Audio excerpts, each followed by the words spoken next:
ગોપી પ્રેમ કી ધ્વજા. શ્રીમદ ભાગવતજીના 12 સ્કંદ અને દરેક સ્કંદ એ ઠાકોરજીનું શ્રીઅંગ સ્વરૂપ છે. એમાં 10મો સ્કંદ એ શ્રીનાથજીનું હૃદય. આ હૃદયના પ્રાણ સ્વરૂપે 10મા સ્કંદમાં 5 અધ્યાય, જેને આપણે રાસપંચાધ્યાયના નામે જાણીએ છીએ, એમાં ગોપીઓની ગાથા છે અને ઠાકોરજીની રાસલીલા છે. ઠાકોરજીની સર્વ લીલામાં રાસલીલા એ સર્વોપરી લીલા છે.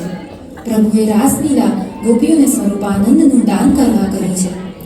આ રાસલીલાને આપણે 3 ભાગમાં સમજી શકાય.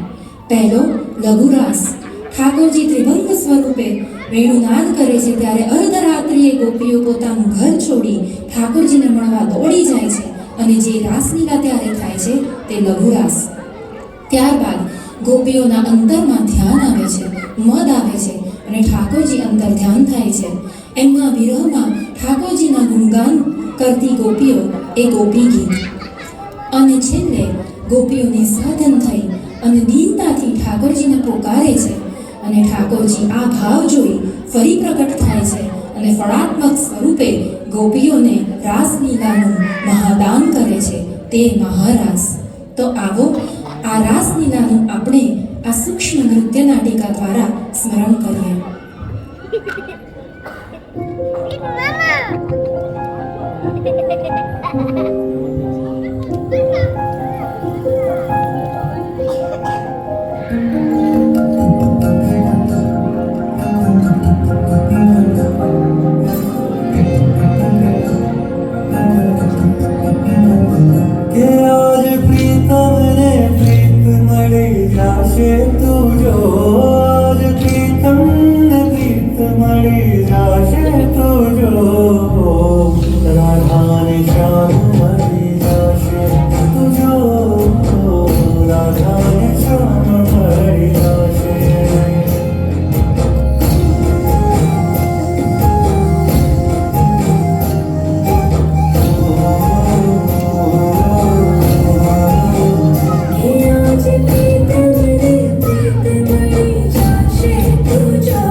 ગોપીજનોને મદ આવ્યું એટલે પ્રભુ થયા છે અંતર ધ્યાન.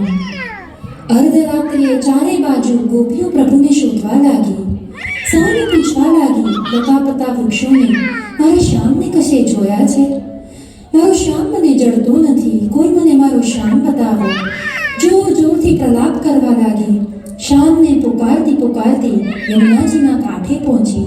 વિરહ અગ્નિમાં તપતી ગોપીઓ ઠાકોરજીના ગુણગાન કરતી ગોપી ગીત ગાવા લાગી.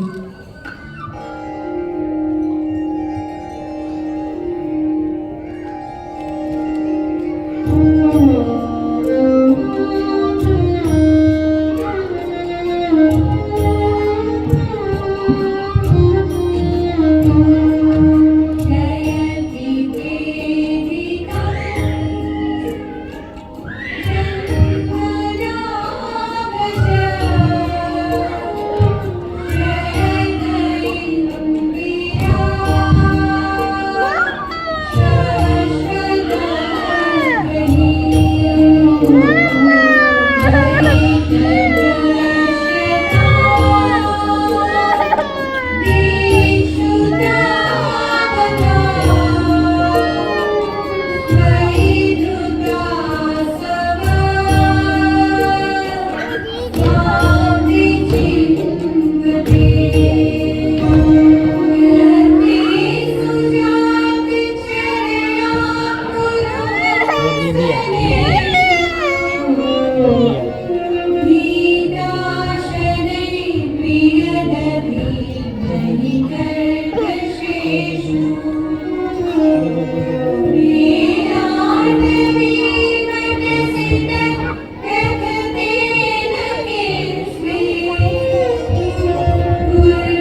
ગોપીઓના પરિકાર વચ્ચે સાક્ષાત પીતાંબરધારી પ્રભુ ત્યાં પ્રગટ થાય છે.